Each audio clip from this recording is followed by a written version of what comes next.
Saudara-saudariku yang terkasih dalam Tuhan kita Yesus Kristus, para sahabat MIC yang baik, salam jumpa dalam renungan harian Provinsi MIC Indonesia, edisi Senin 21 Maret 2022. Sabda dari hati untuk dunia yang baru.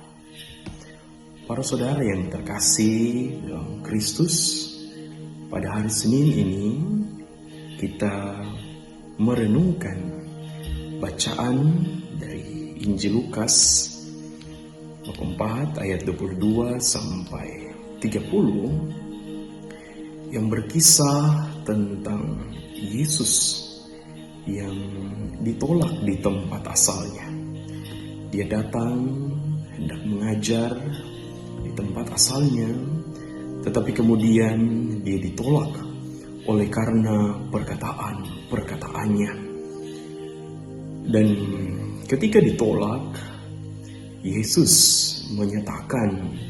menceritakan kisah tentang Elia dan Elisa, yang mana nabi yang juga memiliki perhatian yang besar kepada umat pilihan Allah.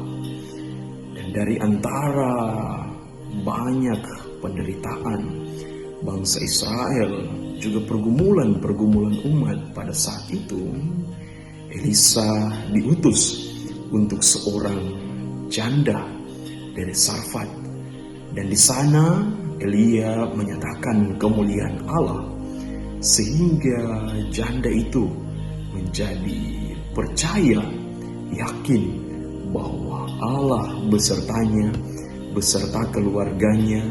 Ada berkat-berkat yang Allah berikan kepadanya di saat harapan, kerinduan hatinya dikala kesesakan tertuju kepada Tuhan, kepada Allah.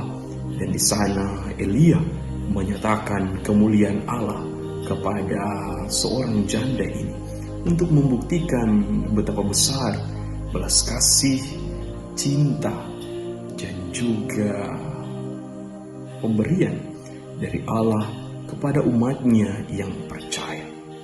Begitu juga Yesus menceritakan kisah tentang seorang panglima Raja Aram, yaitu Naaman, orang Syria itu. Dia yang terkena sakit kusta, tetapi karena ketegaran hatinya, kesungguhan dirinya, kemauan, tetapi juga di balik itu ada iman, kepercayaan, harapan yang besar akan kesembuhan yang diterimanya.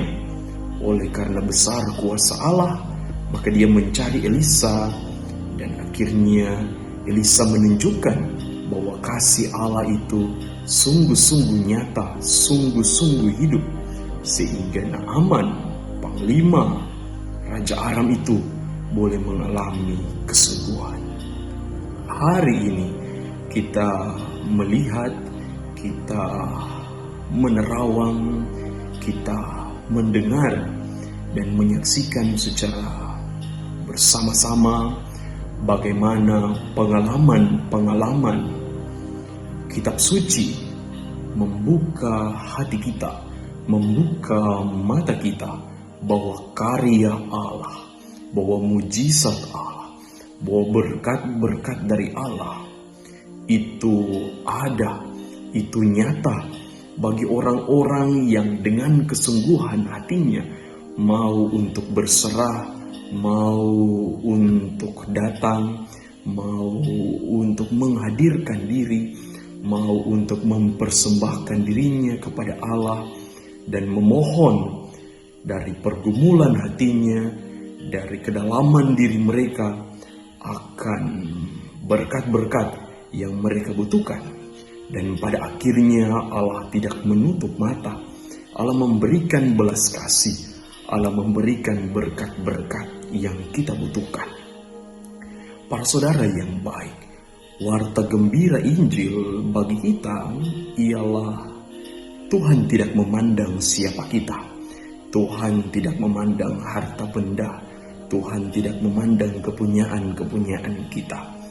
Bahkan bila mana hati kita mungkin lain kali tersesat karena perbuatan-perbuatan yang menghantar kita atau menjatuhkan kita dalam jurang dosa, tetapi bila mana hati kita mau terbuka kepada Tuhan, kita serahkan seluruh pergumulan-pergumulan hati kita, seluruh kerinduan-kerinduan dambaan, kita serahkan semuanya kepada Tuhan. Allah akan melihat kita. Dia Tuhan yang Maha Pengasih. Dia memandang kerendahan kita umatnya. Maka marilah kita terpaut terus kepada Tuhan. Marilah di masa Prapaskah ini kita membawa tobat, sembah bakti kita kepada Tuhan. Kiranya dalam kesederhanaan kita, dalam kekurangan-kekurangan, dalam perjuangan-perjuangan kita untuk menghidupi kasih-Nya, tetapi juga pergumulan dan kerinduan-kerinduan hati kita pasrahkan semuanya kepada Tuhan. Tuhan berkenan memperhatikan kita, dan mujizatnya, karya-karya besarnya, anugerah-anugerahnya akan hidup, akan berkenan bagi kita. Dan mujizat itu kita terima di dalam diri kita. Kita minta selalu penyertaan Roh Kudus, supaya Roh Kudus membimbing perjalanan hidup kita. Tuhan memberkati kita.